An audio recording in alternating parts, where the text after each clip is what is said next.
ফুটন্ত গরম তেলে ঘরে থাকা ভাতের চাল দিয়ে এত সুন্দর একটা রেসিপি তৈরি হয়, নিজেরা না বানালে বিশ্বাসই করবে না। খুব মুখরোচক, মজাদার, টেস্টি একটা রেসিপি, যেটা সকাল সন্ধ্যায় চায়ের সাথেও যেমন জমে যাবে, তেমনি সকাল সন্ধ্যায় হালকা মুখরোচক টিফিন হিসেবেও কিন্তু খাওয়া যাবে।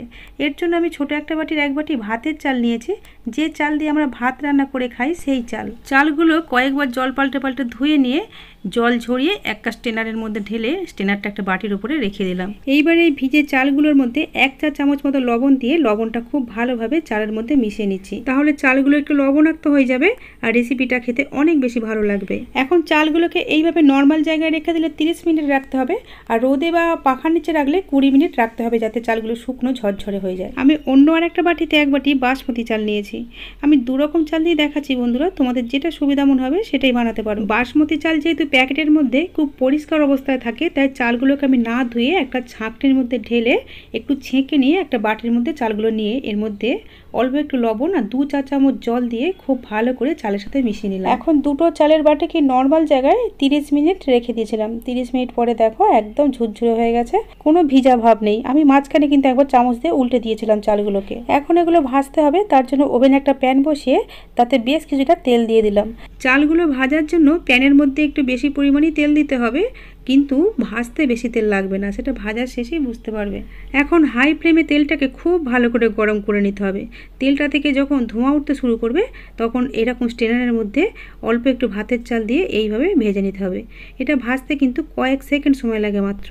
তেলের মধ্যে বেশিক্ষণ রাখলে চালগুলো লাল হয়ে যাবে, তাই ভাজা হয়ে গেলে সঙ্গে সঙ্গে তুলে তেল ঝরিয়ে প্লেটে ঢেলে নিলাম। আর চাল ভাজাগুলো কিন্তু একদমই তেল অ্যাবজর্ব করেনি, দেখো গাগুলো একদম শুকনো শুকনো হয়ে আছে। চালগুলোকে সরাসরি তেলে দিয়েও ভেজে নেওয়া যায়, সেক্ষেত্রে তুলতে একটু অসুবিধা হয়, আর তুলতে দেরি হলে লাল হয়ে যায় বা আরও দেরি হলে কালো হয়ে যায়। এরকম স্টেনার না থাকলে স্টিলের বড় চা ছাঁকনিতেও কিন্তু এইভাবে ভেজে নেওয়া যায়, অথবা স্টিলের আটা চালনি থাকলে সেটাকেও ছাঁচিতে ধরে এইভাবে ভেজে নিতে হবে। এগুলোও যদি না থাকে তাহলে সরাসরি তেলের মধ্যে দিয়ে ভাজা হয়ে গেলে ফ্লেমটা স্লো করে দিয়ে তুলে নিতে হবে। বন্ধুরা দেখো, তোমাদের সাথে কথা বলতে বলতে আমার সব চাল ভাজাগুলো কিন্তু ভাজা হয়ে গেছে। কত লোভনীয় দেখতে হয়েছে দেখো, আর অল্প একটু ভাতের চাল দিয়ে কতগুলো চাল ভাজা তৈরি হয়েছে। এখন বাসমতি চালগুলো একইভাবে ভেজে নেব। তেলে দেবার 2 থেকে 3 সেকেন্ডের মধ্যে কিন্তু হয়ে যায়। দেখো চালগুলো ভাজা হয়ে যাওয়ার পর কত বড় বড় হয়েছে। ভাতের চাল বা বাসমতি চাল যে চাল দিয়ে ভাজো না কেন, দুটো চাল ভাজার স্বাদই কিন্তু মোটামুটি একই হয়। শুধু বাসমতি চালের চাল ভাজা থেকে সুন্দর একটা গন্ধ বেরোয়, আর দেখতে একটু লম্বা লম্বা হয় বলে এই চাল ভাজাগুলো দেখতে বেশি সুন্দর লাগে। এই চালগুলো আমার ভাজা হয়ে গেল। এই চালগুলো ভাজতে আমার 1.5 থেকে 2 মিনিটের সময় লেগেছিল মাত্র। এখন ওই তেলের মধ্যে 4টে গোটা শুকনো লঙ্কাকে ভেজে নিলাম। তোমরা ইচ্ছা করলে শুকনো লঙ্কাগুলো স্কিপ করতে পারো। আর ওই তেলের মধ্যে এখন কিছু চীনাবাদাম ভেজে নিলাম, আর কিছুটা নারকেলকে এরকম পাতলা পাতলা করে কেটে নিয়ে এগুলোকেও ভেজে নিলাম। এগুলো হাতে কাছে থাকলে দেবে, নাহলে স্কিপ করে যাবে। আর কিছুটা কিশমিশকেও আমি একইভাবে ভেজে নিচ্ছি, আর কয়েকটা কারি পাতাকেও একইভাবে ভেজে নিলাম। কারি পাতাগুলো ভাজার সময় একটু সাবধান, কারণ এগুলো তেলে দিলে কিন্তু ছেটায়। এখন এই চাল ভাজাগুলোকে চটপটা বানাবার জন্য একটা মশলা বানিয়ে নেব। এর জন্য কিছুটা গোলমরিচের গুঁড়ো নিলাম কিছুটা চাট মশলা, এর সাথে দিয়ে দেবো কিছুটা লাল লঙ্কার গুঁড়ো, কালারটা যাতে ভালো আসে, আর দিয়ে দিলাম কিছুটা আমচুর পাউডার। এগুলো সব একসাথে খুব ভালো করে মিশিয়ে নিলাম। চালের সাথে যেহেতু আমরা আগে থেকে লবণ মিশিয়ে রেখে দিয়েছিলাম, তাই এই মশলার সাথে লবণ মেশালাম না, শুধু খাবার সময় একটু বিট লবণ মেশালেই হবে। যদি একটু মিষ্টি মিষ্টি খেতে চাও, তাহলে একটু চিনিকে গুঁড়ো করে এর মধ্যে দিয়ে দিতে পারো। তৈরি করা মশলা আর ভাজা উপকরণগুলো সব একসাথে ভাতের চাল ভাজাগুলোর মধ্যে খুব ভালোভাবে মিশিয়ে নিলাম। এগুলো গরম বেলায় মেশালে কিন্তু খুব ভালোভাবে মশলাগুলো চাল ভাজার মধ্যে কোটিং হয়ে যায়। বাসমতি চাল ভাজাগুলোর মধ্যেও আমরা তৈরি করা মশলা আর ভাজা উপকরণগুলো একইভাবে মিশিয়ে নেব।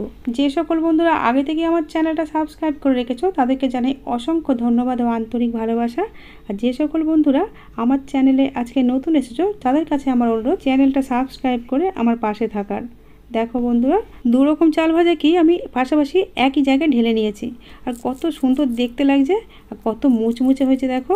এটা খেতেও কিন্তু খুব টেস্টি। দোকানে মশলা মেশানো যে চাল ভাজা কিনতে পাওয়া যায়, তার থেকে কিন্তু অনেক বেশি টেস্টি। বিকালের টিফিন হিসেবে খাওয়ার জন্য আমি ভাতের চালের চাল ভাজাতে কিছু পেঁয়াজ, টমেটো, কাঁচা লঙ্কা, শসা আর ধনেপাতা কুচি মিশিয়ে তার সাথে অল্প একটু বিট লবণ আর অল্প একটু ভাজা মশলার গুঁড়ো মিশিয়েছিলাম। এই ভাজা মশলাটা আমি গোটা ধনে, গোটা জিরে আর শুকনো লঙ্কাকে শুকনো খোলায় ভেজে গুঁড়িয়ে নিয়েছিলাম। সাথে দিয়েছিলাম আমের আচারের তেল থেকে 1 চামচ তেল, এর বদলে সরষের তেলও দিতে পারো।